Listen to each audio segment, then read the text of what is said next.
കലൂർ സ്റ്റേഡിയത്തിലെ അപകടവുമായി ബന്ധപ്പെട്ട് ഡിസംബർ 30-ന് മന്ത്രി സജി ചെറിയാൻ നടത്തിയ പ്രസ്താവനയ്ക്കെതിരെ വ്യാപക വിമർശനമുയരുകയാണ്. സംഘാടനത്തിൽ പിഴവില്ലെന്ന മന്ത്രിയുടെ പ്രസ്താവന ആർക്കു വേണ്ടി എന്ന ചോദ്യമാണ് ഉയർത്തുന്നത്. അതേസമയം സംഘാടകരായ മൃദംഗനാഥത്തിന്റെ അക്കൗണ്ടുകൾ മരവിപ്പിച്ചു. നൃത്താധ്യാപകർ പണം കൈമാറിയ അക്കൗണ്ടുകളും പോലീസ് പരിശോധിച്ചു വരികയാണ്. സ്റ്റേജ് ദുർബലമെന്ന് പൊതുമരാമത്ത് വകുപ്പ് റിപ്പോർട്ടിൽ വ്യക്തമാക്കുന്നു. റിപ്പോർട്ട് പോലീസിന് കൈമാറി. ഉമ തോമസ്, സ്റ്റേജിൽ നിന്ന് വീഴുന്ന ദൃശ്യങ്ങൾ ജനം ടിവിക്ക് ലഭിച്ചിട്ടുണ്ട്. ഭയപ്പെടുത്തുന്ന ദൃശ്യങ്ങൾ തന്നെയാണ്. എത്രമാത്രം ആ സ്റ്റേജിൽ സ്ഥലമുണ്ടായിരുന്നു എന്നുള്ളത് ആ ദൃശ്യങ്ങളിൽ നിന്ന് തന്നെ വ്യക്തമാകുകയാണ്. ഒരാൾക്ക് കഷ്ടിച്ച് നടക്കാൻ മാത്രം സ്ഥലം ഇട്ടുകൊണ്ട് 2 വരി കസേരകൾ നിരത്തിയതാണ് അപകട കാരണമായത്. എന്നാൽ താഴേക്ക് പതിക്കാതിരിക്കാനുള്ള ബലവത്തായ യാതൊരു ബാരിക്കേഡുകളും സ്ഥാപിച്ചിരുന്നതും ഇല്ല. വിവരങ്ങളുമായി ജിജീഷ് കരുണാകരൻ ചേരുന്നു. ജിജീഷ്, ഉമ തോമസ് സ്റ്റേജിൽ നിന്ന് താഴേക്ക് പതിക്കുന്ന ഭയപ്പെടുത്തുന്ന ദൃശ്യങ്ങൾ ജനം ടിവിക്ക് ലഭിച്ചിരിക്കുകയാണ്. അതിൽ നിന്ന് വ്യക്തമാകുകയാണ് ആ സ്റ്റേജ് നിർമ്മാണത്തിലെ അപാകത, സംഘാടകരുടെ പിഴവ്. മറ്റു വിവരങ്ങൾ? രോഹിണി, നമുക്ക് ഈ ദൃശ്യങ്ങളിൽ നിന്ന് തന്നെ കാണാം എങ്ങനെയാണ് ഇത്രയധികം ആളുകൾ പങ്കെടുക്കുന്ന അല്ലെങ്കിൽ ഒരു VIP ഭാഗത്ത് പ്രത്യേകമായി തന്നെ അവിടെ ബാരിക്കേഡുകൾ ഒന്നും തന്നെ സ്ഥാപിക്കാതെ ഒരുക്കിയ സ്റ്റേജ് ആ ദൃശ്യങ്ങളിൽ കാണാം. എങ്ങനെയാണ് ഈ ഒരു അപകടം ഉണ്ടായത് എന്ന് ഏറ്റവും കൂടുതൽ വ്യക്തമായി. കാരണം അവിടെയാണ് ഈ മന്ത്രി സജി ചെറിയാന്റെ എല്ലാം നേരത്തെയുള്ള ന്യായീകരണങ്ങളെല്ലാം ഒരിക്കൽ കൂടി ചർച്ചയാവുന്നത്. കാരണം തുടക്കം മുതൽ തന്നെ ഈ സംഘാടകരെ സംരക്ഷിക്കാൻ വേണ്ടിയും സംഘാടകരുടെ ഭാഗത്തു നിന്ന് യാതൊരു തരത്തിലുള്ള വീഴ്ചയുണ്ടായിട്ടില്ല. മാത്രമല്ല, പോലീസിനോട് ചോദിച്ചു, പോലീസും പറഞ്ഞു ഇത് നല്ല ബലമുള്ള സ്റ്റേജായിരുന്നു എന്ന ഒരു കാര്യമായിരുന്നു സജി ചെറിയാൻ 30-ാം തീയതി ഇതുമായി ബന്ധപ്പെട്ടുകൊണ്ടുള്ള മാധ്യമങ്ങളുടെ ചോദ്യങ്ങൾക്ക് പ്രതികരണമായി കൊച്ചിയിൽ പറയുകയും ചെയ്യുന്നത്. അവിടെയാണ് എന്തിന് സജി ചെറിയാൻ ഇത്തരത്തിൽ സംഘാടകരെ സംരക്ഷിക്കുന്നു? സംഘാടകരുടെ ഭാഗത്ത് നിന്ന് ഏറ്റവും പ്രത്യക്ഷത്തിൽ തന്നെ വീഴ്ച വന്നിരിക്കുന്നു. അവിടെ നടക്കാനുള്ള ഒരു സ്ഥലം പോലും 50 സെന്റിമീറ്റർ പോലും സ്ഥലമുണ്ടായിരുന്നില്ല. കഴിഞ്ഞ ദിവസം പരിശോധിച്ചപ്പോൾ പൊതുമരാമത്ത് വകുപ്പ് പിന്നീട് അത് പരിശോധിച്ചപ്പോൾ വ്യക്തമായൊരു കാര്യമെന്ന് പറയുന്നത് 50 സെന്റിമീറ്ററിൽ പോലും നടക്കാനുള്ള ഒരു വഴി അവിടെ ഇട്ടുകൊടുത്തിരുന്നില്ല. അങ്ങനെ ഉമ തോമസ് വീഴുന്ന ദൃശ്യങ്ങളിൽ അവർക്ക് പിടിക്കാൻ ഒരു കൈവരി ഉണ്ടായിരുന്നെങ്കിൽ അങ്ങനെ ഒരു അപകടം ഉണ്ടാകില്ലായിരുന്നു. അവർ താഴേക്ക് ഇത്രയധികം അടി താഴത്തേക്ക് വീണ് ഗുരുതരമായി തലക്ക് പരിക്കേൽക്കുന്ന, വാരിയല്ലുകൾക്ക് ഒടിവ് സംഭവിക്കുന്ന ഒരു സ്ഥിതിവിശേഷം ഒന്നും തന്നെ ഉണ്ടാവില്ല അവിടെ ഒരു ബാരിക്കേഡ് ഉണ്ടായിരുന്നെങ്കിൽ. എന്തുകൊണ്ട് ബാരിക്കേഡ് പോലും സ്ഥാപിക്കുന്ന കാര്യത്തിൽ സംഘാടകർ ഇത്തരത്തിലുള്ള ഒരു വീഴ്ച വരുത്തി എന്നത് ഏറ്റവും പ്രധാനപ്പെട്ട ഒരു ചോദ്യം തന്നെയാണ്. അത്തരം ഏറ്റവും പ്രസക്തമായ ഒരു ചോദ്യം തന്നെയാണ് ഇതുമായി ബന്ധപ്പെട്ട് ഉയരുന്നത്. ഈ കാര്യത്തെയാണ് അല്ലെങ്കിൽ ഇത്രയധികം വീഴ്ച വന്നതിനെയാണോ മികച്ച സംഘാടനം എന്ന പേരിൽ സജി ചെറിയാൻ വിശേഷിപ്പിച്ചത്? ഏറ്റവും പ്രധാനപ്പെട്ട അല്ലെങ്കിൽ യാതൊരു വീഴ്ചയും ഉണ്ടായിരുന്നില്ല എന്ന് മന്ത്രി പറഞ്ഞത്. ആരാണ് മന്ത്രിയെ ഈ ചടങ്ങിലേക്ക് വിളിച്ചത്? എന്തിനാണ് മന്ത്രി ആ പരിപാടിയിലേക്ക് വന്നത്? മന്ത്രിക്ക് സംഘാടകരുമായുള്ള ബന്ധം എന്നിവയെല്ലാം തന്നെ ദുരൂഹമായി നിൽക്കുന്ന അതേ സാഹചര്യത്തിൽ തന്നെയാണ് ഇവിടെ കൂടുതൽ പ്രസക്തമായി ചർച്ചകൾ നടക്കുകയും ചെയ്തത്. കാരണം പൊതുമരാമത്ത് വകുപ്പിന് അവിടെ വീഴ്ച വന്നിട്ടുണ്ട്, GCDക്ക് വന്നിട്ടുണ്ട്.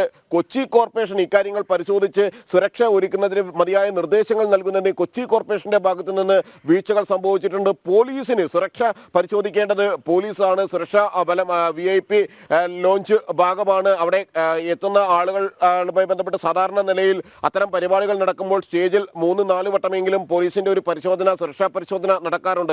അവിടെയാണ് ഇഷ്ടികകൾ അടുക്കി വെച്ച ആ കാലിൽ അവിടെ ബലം കൊടുത്തുകൊണ്ട് ഒരു സ്റ്റേജ് കെട്ടി ഉയർത്തുന്നത്, താൽക്കാലികമായി ഒരു സ്റ്റേജ് കെട്ടി ഉയർത്തുന്നത്. അത് ഇഷ്ടികയുടെ ബലത്തിൽ ഉയർത്തുന്നത് അതൊന്നും തന്നെ പോലീസിന്റെ കണ്ണിൽ പെട്ടില്ല എന്നതും മന്ത്രി അതിനെ ന്യായീകരിക്കുന്നു എന്നതും തന്നെയാണ് ഇവിടെ ഏറ്റവും പ്രസക്തമായി മാറുന്നത്. അതുകൊണ്ട് തന്നെ ഈ ഒരു മികച്ച സംഘാടനം എന്ന് പറയുമ്പോൾ ആ നൃത്ത പരിപാടിയുടെ ഗിന്നസ് റെക്കോർഡിലേക്ക് നീങ്ങിയ ഒരു പരിപാടിയുടെ ബലത്തിലാണ് അവിടെ സംഘാടനം മികച്ചത് എന്ന രീതിയിൽ വിശേഷിപ്പിക്കുന്നത് അല്ലെങ്കിൽ അതുമായി ബന്ധപ്പെട്ട കാര്യങ്ങളെല്ലാം തന്നെ ചൂണ്ടിക്കാണിക്കുകയും എല്ലാം ചെയ്യുന്നത്. അങ്ങനെ ഈ സംഘാടകരുടെ ഭാഗത്ത് നിന്ന് വീഴ്ച, ഒപ്പം തന്നെ മന്ത്രി സജി ചെറിയാന്റെ ന്യായീകരണം എല്ലാം തന്നെ ഈ ഘട്ടത്തിൽ ആവർത്തിച്ച് ചർച്ചയാവുകയാണ്. ഒപ്പം ഇപ്പോൾ പുതിയ റിപ്പോർട്ടുകൾ പുറത്തു വന്നിരിക്കുന്നു. ഇതുമായി ബന്ധപ്പെട്ടുകൊണ്ട് പൊതുമരാമത്ത് വകുപ്പിന്റെ റിപ്പോർട്ട് പുറത്തു വന്നിട്ടുണ്ട്. ആ പൊതുമരാമത്ത് വകുപ്പിന്റെ റിപ്പോർട്ടിൽ തന്നെ ചൂണ്ടിക്കാണിക്കുന്നുണ്ട് അവിടെ ബാരിക്കേഡുകൾ സ്ഥാപിച്ചിരുന്നുവെങ്കിൽ ഇതുപോലുള്ള ഒരു അപകടത്തിലേക്ക് നയിക്കില്ലായിരുന്നു. അവിടെ സ്റ്റേജിന്റെ ബലം പരിശോധിക്കുന്ന കാര്യത്തിൽ സുരക്ഷാ വീഴ്ച ഉണ്ടായിട്ടുണ്ട് എന്ന കാര്യം അവർ വ്യക്തമാക്കുകയും ചെയ്യുന്നുണ്ട്. അങ്ങനെ ഒരു ഭാഗത്ത് ശക്തമായ അന്വേഷണങ്ങൾ എന്ന രീതിയിൽ ചില പരിശോധനകൾ നടക്കുമ്പോൾ മറുഭാഗത്ത് ഉദ്യോഗസ്ഥരുടെ ഭാഗത്ത് നിന്നുള്ള വലിയ വീഴ്ചകൾ ഇക്കാര്യത്തിൽ ഇവിടെ വ്യക്തമാവുകയും ചെയ്യുന്നുണ്ട്. അവിടെ ആളുകൾക്ക് കടന്നു പോകാനുള്ള നടന്നു പോകാനുള്ള വഴി പോലും ഉണ്ടായിരുന്നില്ല. ആ സ്റ്റേജ് ഭാഗത്ത് ഇത്രയധികം അടി ഉയരത്തിലേക്ക് താഴത്തേക്ക് നോക്കുമ്പോൾ പോലും ഭീതി ജനിപ്പിക്കുന്ന രീതിയിലായിരുന്നു അവിടെ സ്റ്റേജ് നിർമ്മിച്ചിരുന്നത്. അത്രയധികം അടി താഴത്തേക്ക് പോകുന്നു, തൊട്ട് അരികിൽ പോലും ഒന്ന് പിടിച്ചു നിൽക്കാനുള്ള സ്ഥലം പോലുമില്ല. അങ്ങനെ സുരക്ഷാ മാനദണ്ഡങ്ങളെല്ലാം പൂർണ്ണമായും തന്നെ ലംഘിക്കുന്നു. സാധാരണ നിലയിൽ കലൂർ സ്റ്റേഡിയം പോലെ ഇത്രയധികം ആളുകൾ എത്തിച്ചേരുന്ന ഒരു സ്ഥലത്ത് അവിടെ ഏതെങ്കിലും തരത്തിലുള്ള പരിപാടി സംഘടിപ്പിക്കണമെങ്കിൽ അതുമായി ബന്ധപ്പെട്ട വിവിധ അനുമതി പത്രങ്ങൾ വാങ്ങേണ്ടതുണ്ട്. എന്നാൽ സംഘാടകരെ സംബന്ധിച്ചിടത്തോളം അതിൽ ഏതാനും അനുമതി പത്രങ്ങൾ മാത്രമാണ് ലഭിച്ചത്. അങ്ങനെ പ്രധാനപ്പെട്ട മൃദംഗ വിഷൻ സംഘാടകർ അതിനൊരു സബ് നൽകുന്നു. അങ്ങനെ ഓസ്കാറിലേക്ക് അതിന്റെ ചുമതല എത്തുന്നു. ഓസ്കാറിലേക്ക് അതിന്റെ ചുമതല എത്തിയതിനു ശേഷം അവർ വീണ്ടും മറ്റൊരു ഏജൻസിയെ ഇത്തരത്തിലുള്ള കാര്യങ്ങൾ പരിശോധിക്കാൻ വേണ്ടി ഏൽപ്പിക്കുന്നു. അങ്ങനെ സാമ്പത്തിക തട്ടിപ്പ് മാത്രമല്ല, കോടികളുടെ സാമ്പത്തിക ഇടപാടുകൾ മാത്രമല്ല അവിടെ നടന്നിരിക്കുന്നത്. അല്ലെങ്കിൽ 390 രൂപ വിലയുള്ള സാരി അതിന് 1600 രൂപ വരെ ഈടാക്കിക്കൊണ്ട് വിൽപ്പന നടത്തിയ സാമ്പത്തിക തട്ടിപ്പ്, വഞ്ചന കുറ്റം മാത്രമല്ല, അതിനേക്കാളെല്ലാം ഉപരിയായി തന്നെ സുരക്ഷയുടെ കാര്യത്തിൽ വലിയ ഒരു പാളിച്ചകളും വീഴ്ചകളും തന്നെ അനുദിനം വ്യക്തമായിക്കൊണ്ടിരിക്കുന്നു. എന്നാൽ സംഘാടകർ അതിനെയെല്ലാം ന്യായീകരിക്കുന്നു. ജിജീഷ്, ഈ സംഘാടനത്തിലെ പിഴവ് വളരെ കൃത്യമാണ്. അതുമാത്രമല്ല, സാമ്പത്തിക തട്ടിപ്പുമായി ബന്ധപ്പെട്ട ഞെട്ടിപ്പിക്കുന്ന വിവരങ്ങൾ തന്നെയാണ് വന്നിരിക്കുന്നത്. ഗിന്നസ് വേൾഡ് റെക്കോർഡിന്റെ മറവിൽ ഇവർ നടത്തിയ ഒരു വലിയ സാമ്പത്തിക തട്ടിപ്പ്, എന്നാൽ യാതൊരു സുരക്ഷാ മാനദണ്ഡങ്ങളും പാലിക്കാതെയുള്ള സംഘാടനം. ഈ അപകടം നടന്ന അടുത്ത ദിവസമാണ് മന്ത്രി സജി ചെറിയാന്റെ പ്രസ്താവന വന്നത്, സംഘാടനത്തിൽ പിഴവില്ല എന്നുള്ള രീതിയിൽ. അതിനുശേഷമാണ് എഞ്ചിനീയേഴ്സ് അടങ്ങുന്ന ഉദ്യോഗസ്ഥ തല സംയുക്ത സമിതി കൃത്യമായ റിപ്പോർട്ട് സമർപ്പിച്ചത്. സംഘാടനത്തിലെ പിഴവ് കൃത്യമായി തന്നെ അതിൽ ചൂണ്ടിക്കാട്ടുന്നു എന്ന് മാത്രമല്ല, പോലീസിന് നൽകിയ ഈ സ്റ്റേജ് കെട്ടുന്നതടക്കമുള്ള കാര്യങ്ങളിൽ വീഴ്ച വരുത്തിയിരുന്നു. വിളക്ക് കത്തിക്കാൻ മാത്രം എന്ന് പറയുന്നിടത്താണ് 2 വരി കസേരകൾ നിരത്തിയത്. ഇതിന്റെ ഒന്നും അടിസ്ഥാനമില്ലാതെ അപകടം നടന്നതിന്റെ അടുത്ത ദിവസം സജി ചെറിയാൻ ഇത്തരത്തിൽ, ഉത്തരവാദപ്പെട്ട ഒരു മന്ത്രിയാണ് എന്നതുകൂടി ഓർക്കണം, ഇത്തരത്തിലൊരു പ്രസ്താവന നടത്തുമ്പോൾ അത് എന്തിനു വേണ്ടിയായിരുന്നു, അല്ലെങ്കിൽ ആർക്കു വേണ്ടിയാണ്, ആരെ സംരക്ഷിക്കാൻ വേണ്ടിയാണ് എന്നുള്ള ചോദ്യമാണ് പൊതുസമൂഹത്തിൽ നിന്ന് ഉയരുന്നത്.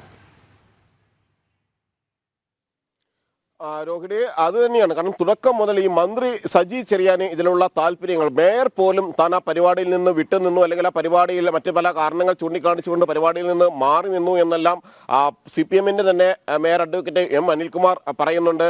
അതേ സാഹചര്യത്തിലാണ് മന്ത്രി സജി ചെറിയാൻ അവിടെ ഓടിയെത്തിയത്. അല്ലെങ്കിൽ ഈ ഒരു സംഘാടനത്തിന്റെ ഭാഗമായിക്കൊണ്ട് ഗിന്നസ് ബുക്ക് വേൾഡ് റെക്കോർഡ് ലക്ഷ്യമിട്ട് എന്നെല്ലാം ഉള്ള വലിയ പ്രചാരം നൽകിക്കൊണ്ട് നടത്തിയിട്ടുള്ളത്. അവിടെ മറ്റു സ്ഥാപനങ്ങളെ കൂടി അവർ കൂട്ടുപിടിച്ചതായും കാണാം. ഇത് സാരി വാങ്ങിയതുമായി ബന്ധപ്പെട്ടെല്ലാം തന്നെ അവിടെ തെറ്റായ പ്രചരണങ്ങൾ നടത്തി, അത് ആ ഒരു സ്ഥാപനങ്ങളുടെ കൂടി പങ്കാളിത്തത്തോടു കൂടി നടത്തിയ പരിപാടി എന്നെല്ലാം തെറ്റിദ്ധരിപ്പിക്കാനുള്ള നീക്കങ്ങൾ നടത്തി.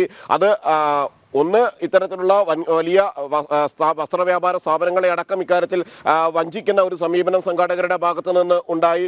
ഈ സാധാരണക്കാരായ നൃത്താധ്യാപകരെയും അവിടെ പഠിക്കുന്ന കുട്ടികളെയും വഞ്ചിച്ചുകൊണ്ട്, അവരെ കബളിപ്പിച്ചുകൊണ്ട്, അവരിൽ നിന്ന് വലിയ തുക ഈടാക്കിക്കൊണ്ട് ഇത്തരത്തിലുള്ള ഒരു പരിപാടി സംഘടിപ്പിക്കുന്നു. അങ്ങനെ കോടിക്കണക്കിന് രൂപ, ഏതാണ്ട് അവിടെ ടിക്കറ്റ് വെച്ചുകൊണ്ട് നടത്തിയ, അല്ലെങ്കിൽ അകത്തേക്ക് കയറുന്നതിന് ഈ പങ്കെടുക്കുന്ന കുട്ടികൾക്ക് ഒഴികെയുള്ള ആളുകൾക്ക് ടിക്കറ്റുകൾ ഉണ്ടായിരുന്നു. അങ്ങനെ ഒരു കുട്ടിയുടെ കൂടെ 2-3 ആളുകൾ സ്റ്റേജിലേക്ക് വന്നിട്ടുണ്ട്. 11,600 കുട്ടികളാണ്, അല്ലെങ്കിൽ നൃത്ത വിദ്യാർത്ഥികളാണ് അവിടെ ഇത്തരത്തിൽ നൃത്തം അഭ്യസിച്ചത്, അല്ലെങ്കിൽ നൃത്തം അവതരിപ്പിച്ചത്.